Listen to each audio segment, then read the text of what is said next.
think that the crucifixion is the most outstanding symbol of any Christian. It's not just about the Jewish man that died on the cross, but it's about the Savior that died on the cross. Because Jesus died on the cross, He saved us.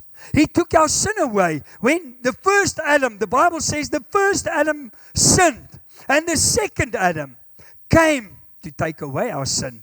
And when the second Adam, Jesus Christ, was born, He took all our transgressions on Him.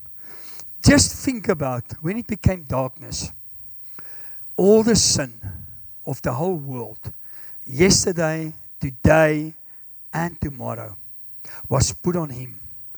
He didn't sin, but the Bible said He became sin. Why?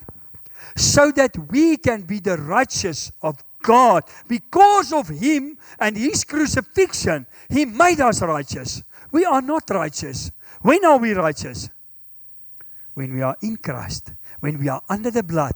The minute you took the blood away, the minute you take that blood, and the minute you stop believing in Christ, you've got no salvation. You've got nothing to live on. You've got nothing to fall back on. And if we look at Paul, he wrote in the book of Corinth. He came to the city of Corinth, and he said, he came to that city, and he said to them, listen, you've got many philosophies. There's many bad things going on in this city. But me, Paul, I come with a message. I come to bring you a different message. Remember who was Paul? He was the guy that that accused the Christians, that killed the Christians. And God had to make him blind to see, hey, God had to appear to him. You know how many times God appeared to people, but they don't change. But God appeared to Paul and changed him. His eyes went open, and there was something like, what's it good? Scales that fall from his eyes. And he saw the light. And this Paul says, in 1 Corinthians 2 verses 2, for I determined not to know anything among you except Jesus Christ and Him crucified. Why is the crucifixion for Paul such a great thing? The crucifixion was very important for Paul because Paul knew the sinner that he had. Jesus appeared to him and Jesus took his sin away and Jesus changed his whole life. Paul was the apostle that said, I'm the worst of all the apostles. I'm the worst of everyone in life. The fact that God has chosen me, I can't understand it. But He understands one thing, and that was the cross. What Jesus had to bear on the cross so that me and you can change. So that me and you can accept Him into our lives. He says, I've told you nothing but the cross. The cross is important. If it wasn't for the cross, Jesus had to die on the cross before He could rise. And because He died that day on the cross, that was the day that He took our punishment on Him. That He took all our transgressions on Him, that He became sin. And so every time when we sin, what do? We confess our sin. We say, Lord, we're sorry. And He helps us. And then we read in 1 Corinthians 1 verse 23, but we preach Christ crucified. To Jesus, the stumbling block. To the Greeks, foolishness. To the Jews, a stumbling block. And to the Greeks, foolishness. You know how many people today, how many Christians is being slaughtered, is being killed? Paul was the first one. After Jesus resurrected from the death and ascended to heaven, he was the first one that killed the people. But he says here, for the Jews and the Greek, Jesus was a problem. Today, there's some religions. Our Christians is a problem to them. I've seen the other day a man, they took everything from him. The people were standing around him. It happened now. I think it was in Pakistan or somewhere. And they said to him, deny Jesus. He accepted Jesus. He says, I will not do that. I will not do that. They said this video is for sensitive viewers. If you don't want to look at past it, I saw them stoned him to death. But he refused to deny Christ. Once Christ has revealed himself to us, and we got to know him, you can never change. You will not deny him. We saw that Peter denied him. Peter denied him. But you know what? He had true sorrow. He had true repentance. And the same Peter that denied him, Jesus came and he said to Peter, you, look at my sheep. Look at my lambs. Care for them. And we know the story of Peter. He was the guy that only walked past Peter. Walked past sick people. And when his shadow fell on them, they got healed. When they took all the cloths and laid it on the sick people, they got healed. He understand the crucifixion. And the same with Paul. And then he says in 1 Corinthians 1 verse 24, but to those who are called, say to the guy next to you, I'm called. I'm called. How do you know you are called? How do you know you are called? How do you know you are called? The Bible says, we cannot proclaim Christ except through the Holy Spirit. So the fact that you accepted Christ in your life, the fact that you took Jesus into you and invited him into your life, how did that happen? Through the Holy Spirit. Without even knowing it, the Holy Spirit came over you. And because of that, because we accepted Jesus into our life, we are called. We are called. So you can never say, Lord, the calling is for the pastor. You also have a calling, maybe not a full-time calling. But when you're a child of God, you have a calling. Remember what Revelation 14 verse 13 says. He said to to John, write. Blessed is them that died in Christ, so that they can work, go and rest from their work, and their works follow them. When we die, what follows us? What follows us to heaven? Souls. I said it in the Afrikaans service this morning. Last Sunday, there's a young guy, come to the church now frequently, with his girlfriend and his girlfriend's father and the family. And last Sunday he called me after the service. He says, can I see you? So we went there into the mother's room. And you know what made me happy? He said, Pastor, I want to give my life to God. I want to be born again. I want to accept Jesus. And then he accepted Jesus. And the next step now, as he says, I will phone you and we're going to baptize him. Amen. That's what the crucifixion was about. Saving souls. Restoring the relationship that we had with God. Remember Adam, he let the relationship go astray. I thank God Jesus brought it back. When did I asked you the other day, when did we start saying Abba Father? When did we have the right to say Abba Father? Have you ever heard in the Old Testament once that they called God Father? Jesus came and he said, because I'm here, I will restore the relationship. Now you have the privilege of calling God again your Father. Many times he's speaking about his Father and our Father. And he says, your Father. So thank God for that. Thank God for that crucifixion. He changed the whole circumstances. The crucifixion. You know the crucifixion was God's plan. It was his plan. Me and you, my mind can't understand. Lord, why didn't you just in the beginning just kill the devil? And then everything was over.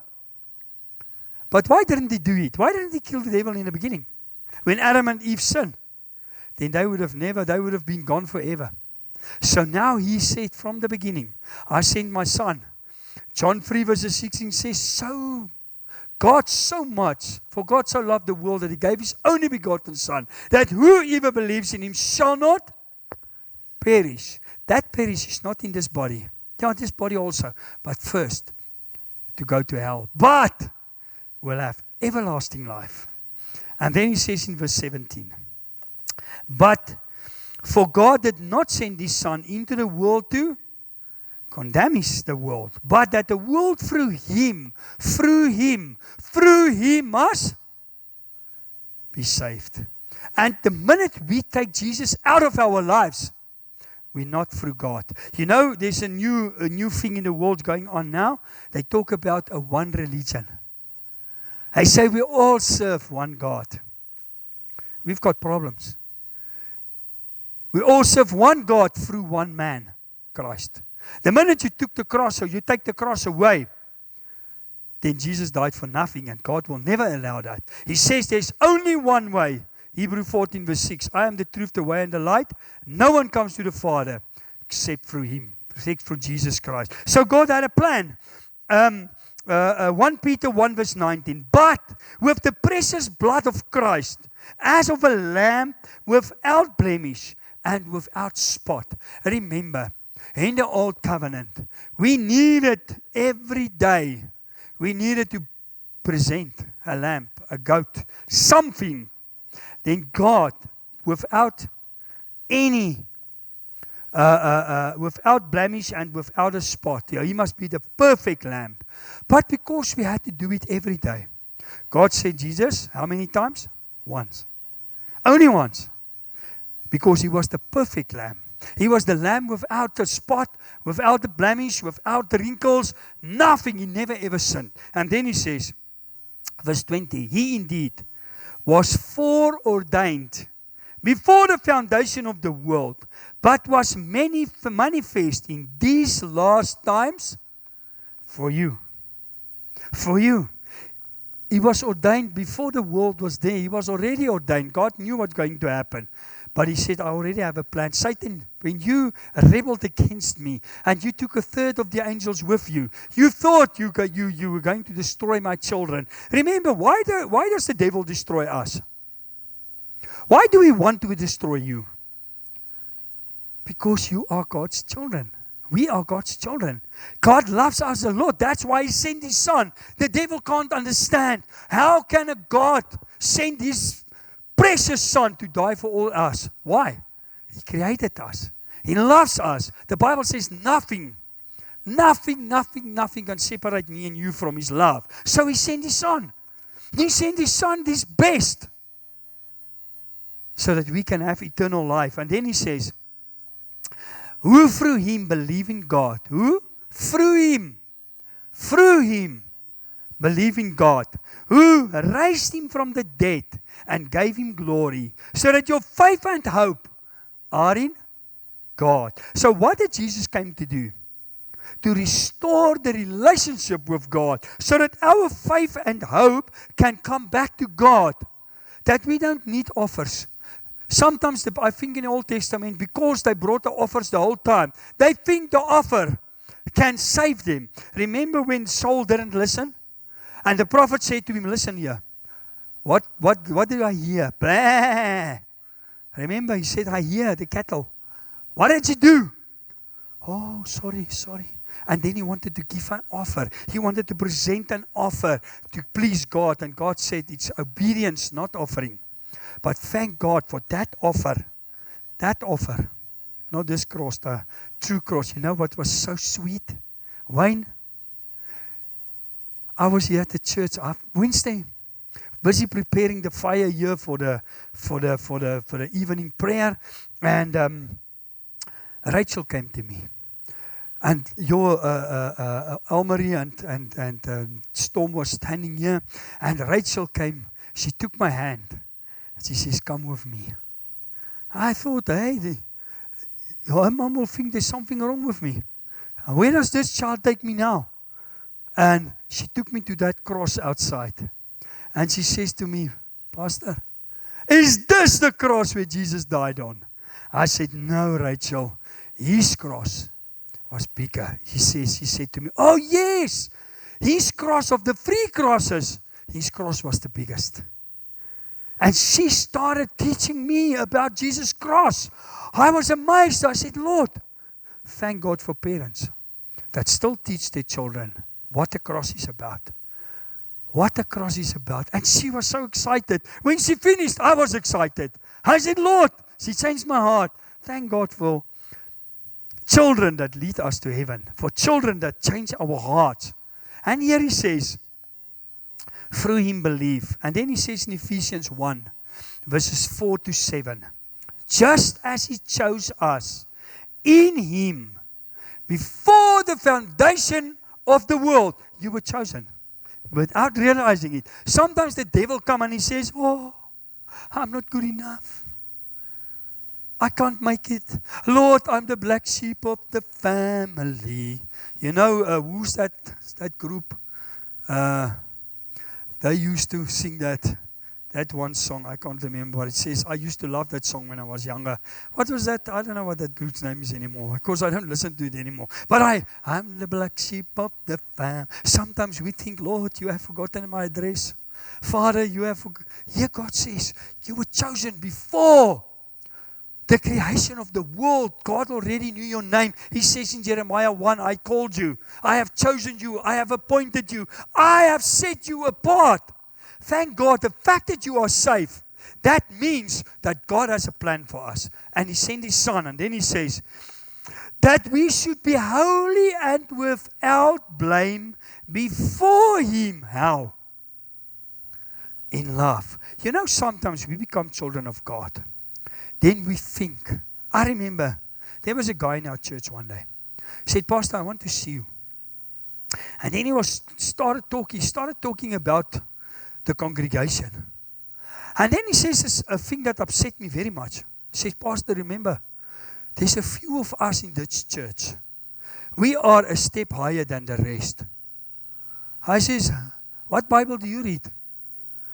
I said, have you lost your mind? What does God says? If you can't humble yourself, if you can't wash feet, that's how you get higher than everyone. By lowering yourself. That's what Jesus did. The night before he was, or the night when he was crucified, or he was not crucified, but when he was taken hostage, that night he washed feet. He washed feet. And here he says, without blame before him in love. Let's start loving each other again. Let's start showing affection. You know, I said to someone in the week, I asked him, in which church are you? And you know what they said to me? I'm not in a church anymore. We have church over the phone, over the internet. Wayne, just come here quickly. I just want to do something quickly. If Wayne is going through a bad, just stand here next to me, Wayne. If Wayne is going through a bad spot, now I phone him. Can I read his body language? Can I see his body language? Even if I'm on a phone, with the internet, with video call, can I really see what he's going through? It has been proven. It has been proven that touching someone, just laying a hand on someone, there's something that goes through your body that you set apart in your body, that your body needs. Thank you, Wayne. Let's give Wayne a hand. Amen. And so it's very important that we get to church, that we get along with each other. Jesus, when God created earth, what did he say? It's not good when he created us that the man is alone. And he says, let's make people to our image. Not to God's image, because they are free and they are one. So God is a being that likes to live among other people. That's very important, why we are gathered here. And he says, verse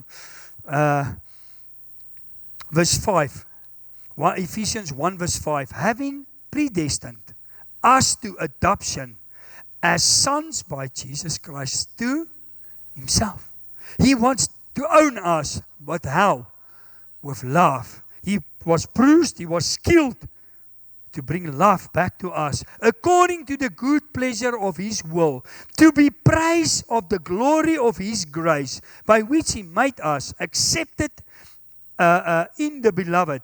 In Him we have redemption, through His blood, the forgiveness of sin, according to the riches of His grace. How do we get a redemption?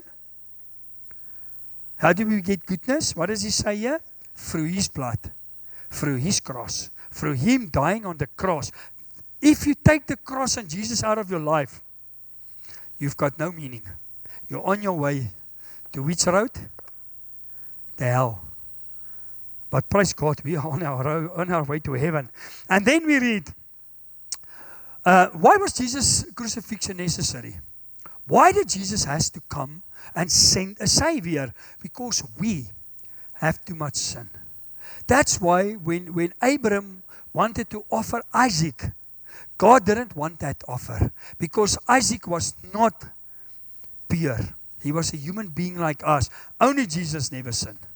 And God knew the relationship. If you go and look in Isaiah 1, is it 1, I think verse 8, He says, when your transgressions, He will take it away. He says, I will make it as white and pure as blood again. And He says, God bowed down to us because He knew. He says, let's settle the score.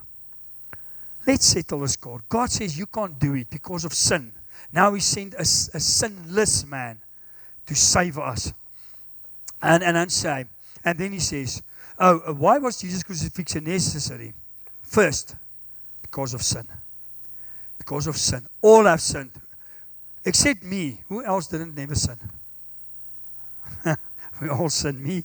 Maybe I'm the I always say like Paul, maybe I'm the biggest sinner of you all. Maybe I need more grace. You can never think when you stand up on a pulpit, you are better than anyone else. Some people, I came to a conference one day, and I was sitting there at the back, and the people called me in front. I said, what do I need to do in front? They said, no, you're Maruti. You are holy. He says, no man, you are also holy. Is God a respecter of a person? He's a respecter of faith. 5 times they tried to convince me to sit there in front. He says, I will never do that. Keep that seat. Maybe later a hobo will come in. Then I will redirect him to that seat, that he can feel important. I'm not important. Sometimes we uplift pastors. We make a god of a pastor, or a Maruti, or of a reverend, or whatever. We as pastors first need to serve. You know, I've got a problem. If I see people driving around in these fancy cars, and I've got a big photo of them, I'm Pastor so-and-so. It's not your church. It's not your people. It's God's church. It's God's people. You'll never see a photo of me on any of these boards outside. You won't even see a parking reserved for Pastor Malcolm. Because you know why? One person can come here, there's one parking left, and then there says reserved Pastor Malcolm. It can be that morning, one sinner that needed to give his life to God, that wanted to change his life, and he says, there's no other parking, so I'm going home. You will never, I always tell the people here in church, don't come to me and tell me that seat belongs to you. If you want the seat to belongs to you, you can hire it for 10,000 rand a month. I'll put a sign on, and I will say that seat belongs to that person. He's renting it every month for 10,000 rand. We can't. Maybe that one seat. It's the only open seat.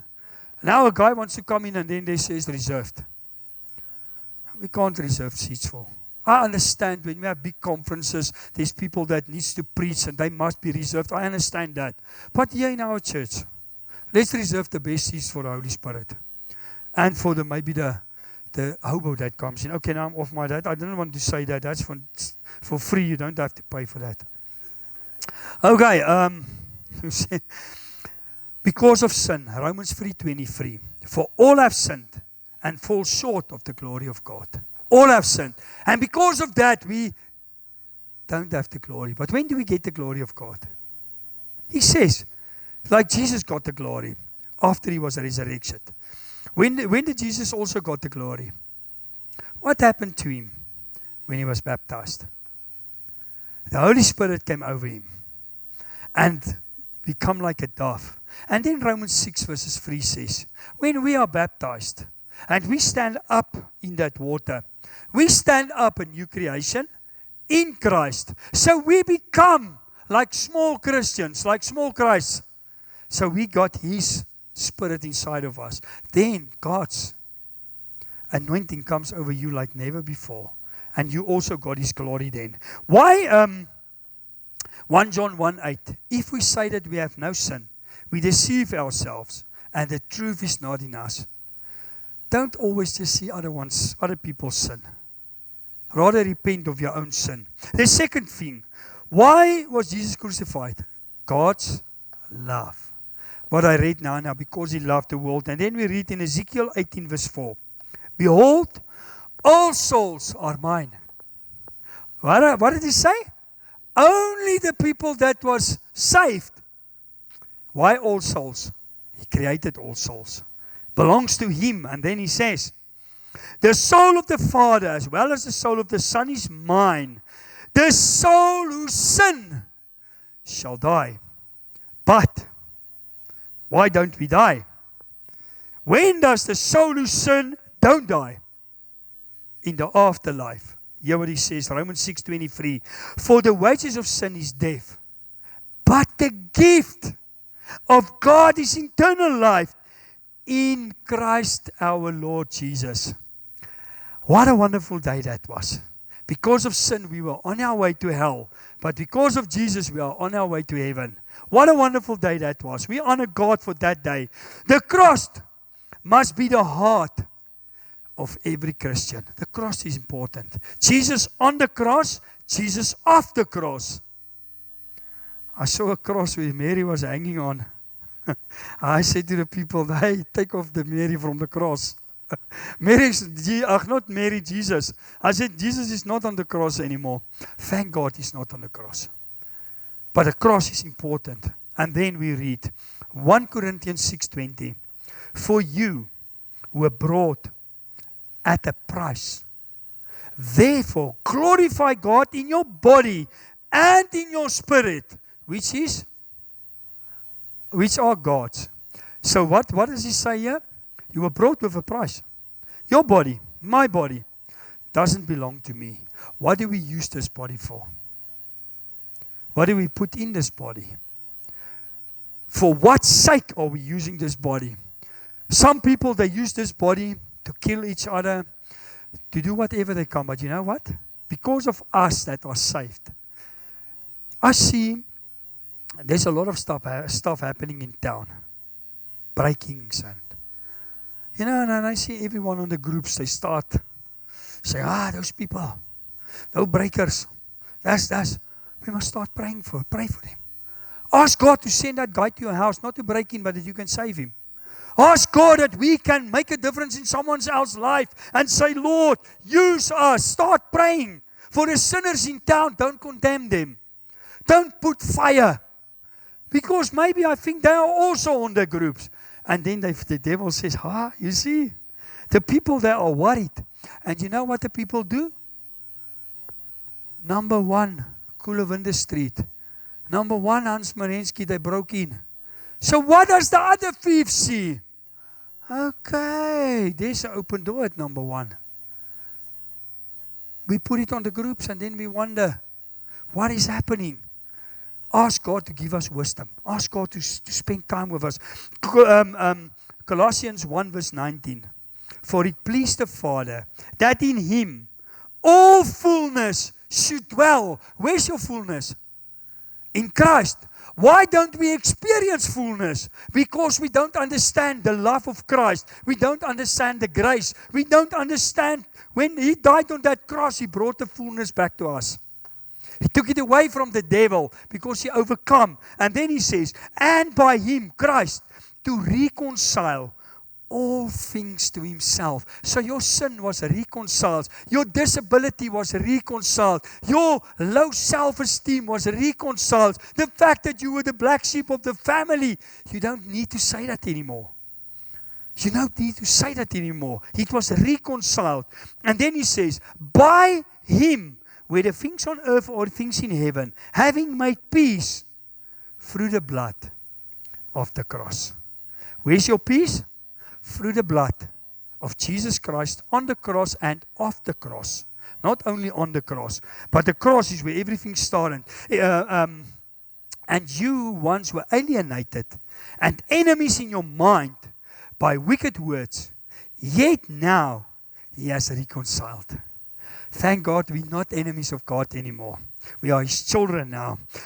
Ephesians 2 verse 13, but now in Christ, you who once were for all have been brought near by the blood of Christ. How were we brought near to God? The blood of Christ, his resurrection. When his blood was shed on that cross, he gave us new life. And then, this morning, we have the privilege to use communion. Communion is still important. When can we use communion? Let me read to you. What did Jesus say? 1 Corinthians 11 verse 23. For I have received from the Lord that which I also delivered to you, that the Lord Jesus, on the same night in which he was betrayed, took bread. And when he had given thanks, he broke it and said, take, eat, this is my body, which is broken for you. Do this in remembrance of me. Who that's here? Even the children. Whom of you believe in Christ? Why do we believe in Christ? We were sinners. He reconciled us with God. He paid the price. We believe He's the Son of God. We need a Savior. We couldn't save ourselves. So Jesus came to save us. And He is the true Son of God that came from heaven, that was living on this earth for 33 and a half years. He had a ministry of 3.5 years. And He died. He was resurrected. And then He ascended to heaven. That's the true Son of God that we believe. And then we do this to His remembrance. The fact that He died on that cross. The fact that He gave His body. That He gave all His blood for our sin. And then we read in verse 24. And when He had given thanks, He broke it and said, take, eat, this is my body, which is broken for you. Do this in remembrance of me. Verse 25. In the same manner also He took the cup after the supper, saying, this cup is the new covenant in my blood. Remember the old covenant? You have to slaughter something. You have to build an altar and offer it. Now you don't have to do it. Now you've got a new covenant, a better testament, a new testament. The testament that me and you deserve was rewritten. It's now a free testament. All God expects from you now is to believe in Christ, to believe in what He did. And then He says, for as often as you eat this bread and drink this cup, you proclaim the Lord's death till He comes. Now, where does the word communion come from? It comes from the word koinonia. And koinonia means to gather, to be together. Let me just read it nice to you. He says, koinonia, participation, sharing, communion, common union, fellowship, participation. That's how we are all in this church this morning, to have fellowship. 1 Corinthians 10 verse 16 says, the cup of blessing, which we, what did I write here? Bless, yeah, I write, I can't even read my own. Is it not a communion of the blood of Christ? The bread which we break, is it not a communion of the body of Christ? When we use this communion, what must be our first focus? We must focus, yes, on God, what we said now, but I think because of what Jesus did, we must first focus inside. Lord, look at my heart. Maybe David says, he writes and he says, Lord, seek my heart and see if there is no sorrow. In other words, is there no bitterness? Is there no unforgiveness? You can't come to this table and you can't forgive. Because Matthew 6:14 says, if you forgive, God will forgive you. Verse 15 says, if you don't forgive, God can't forgive you. He cannot. Why? Because He's a forgiving God. He says, forgive 70 times 7 per occurrence, per something that happened. So, for instance, if I swear at Wayne, and now I must ask for forgiveness, he must forgive me for that one swear word 70 times. Times 7. So it's 490 times. What God actually wants to tell you, forgiveness is going on. It never ends. How do you know if you have forgiven someone? Start praying for them with love. Start blessing them. When you see them, it's going well with them, and you are happy for them, then you know you've forgiven them. And then look inside. 1 Corinthians 11 verse 27. Therefore, whoever eats this bread or drinks this cup of the Lord in an unworthy manner will be guilty of the body and of the blood of the Lord. Don't do it unworthy this morning. And don't say to yourself, because of my sin, because of my unforgiveness, I'm not going to use it. You know what you say to God? You say, Lord, you died for nothing. My pride, my unforgiveness is more important than your blood and than your body. Then you say to God, I reject you. Don't reject Jesus this morning. This table is prepared for all of you. This table doesn't belong to a church. Doesn't belong to an age group. It belongs to faith. It belongs to Jesus Christ. And then he says, verse 28, but let a man examine himself, and so let him eat of the bread and drink of the cup. So examine yourself and then you eat. Don't examine yourself and say, Lord, no. I can't forgive. You don't know how long you're going to live. You can maybe say this morning, no, I'm not going to take part in this. Then you can walk out this door and you can take your last breath, and where will you open your eyes? This table is prepared by God. And then he says, the second thing, when we use this, what can we also look at? Look back. Not back at all the harm that was done to you, and all the stuff that people, and all the unforgiveness. No, we look back at the cross. We look back at the deed that Jesus did that day on the cross. Look what he says in Matthew 26 verse 20. No. Luke 22 verse 19. And he took bread, gave thanks, and broke it, and gave it to them, saying, this is my body, which is given for you. Do this in remembrance of me. So we look back in remembrance of Christ, not our bitterness, not what we can't have, and what everyone else did to me. No, we focus on Christ. We say, thank you, Lord, because of that. And then he says, likewise, he also took the cup after supper, saying, this cup is the new covenant in my blood, which is shed for you. Isn't that wonderful? We can look back at the cross and at the New Testament. There's something new. Remember, what was the word that God gave us for this year? Restoration. After all these weekends and stuff, I'm going to carry on with restoration. God said to me, I must carry on with restoration. He's not finished with us yet. He's not finished with restoration in your life. You must start believing it. And then the third thing, let's look forward. What can we look forward to? Let me read it to you. Matthew 26:29. But I say to you, I will not drink of this fruit of the vine from now on until that day when I drink it new with you. Say to the guy next to you, with you. Where? Where will he drink it with you? In my Father's kingdom. Thank God we're going to heaven. We're going to God. We're going to the Father's kingdom so we can look forward. And then John 14 verse 1 says, let your heart not be troubled. You believe in God. Believe also in me. Why don't God want our hearts to be troubled? Because we've got something. What is that something? Verse 2, Matthew thanks, in my Father's house are many mansions. If it were not so, I would have told you. I'm going to prepare one for you. Thank God. Is your house ready? Whose house is ready? By the Father. Oh, thank God, Lord, come and take us now. Our house is ready. No. We will go when our work is finished. But let's live.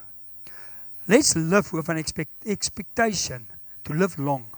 But also let's live in that way that today is my last day on this earth.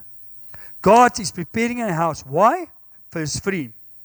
And if I go and prepare a place for you, I will come again and receive you to myself, that where I am, you may also be. Isn't that wonderful? What does God say? Receive you to who? Himself. So on this earth, to who do you belong? Him. Let's live for Him. And because of that, we have the privilege this morning to use the communion.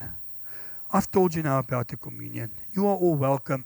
I want you, when you are here with your family or when you are alone, come and stand with someone. We're going to just stand around everywhere and use the communion.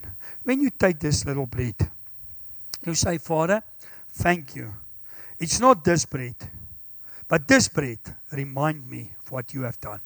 This bread, when I eat it, I eat your body. That's what John 6 says. We eat His body. And he that eats His body will have eternal life. And when you take the cup, you say, Lord, this is not your blood, but this reminds me of your blood. This is significant in my life. When every time when I use this, I say, Lord, what a privilege I have to know you, that you have accepted me, that you have called me, and that nobody can separate me from you. Who can separate you from God? No one except yourself. Only you can. Nothing else. Only the choices that we make. Father, we thank you for this communion. Thank you for using it today. Thank you for blessing all of us. Thank you, Father, that this communion is your body that was bruised, your last bit of blood that was shed on that cross to give us life. Life in abundance. I pray life and life in abundance over everyone that's here. Father, when we use this again, Father, we want to remind you of all your promises. All your promises, the Bible says in Isaiah, remind me of all my promises. Lord, we have promises today that you said you will provide for us. That you say we don't have to worry about tomorrow. Jeremiah 29 verses 11 says, if you think about us, the thoughts that you have towards us is good thoughts and not thoughts of evil, to give us a hope and a future. Father, if there's people here needing you in their lives, in their finances, in their health, in every area of their life, maybe their marriages, thank you for blessing us. Thank you for giving us what we need. We pray this in Jesus' name. Amen. Thank you. You can come forward.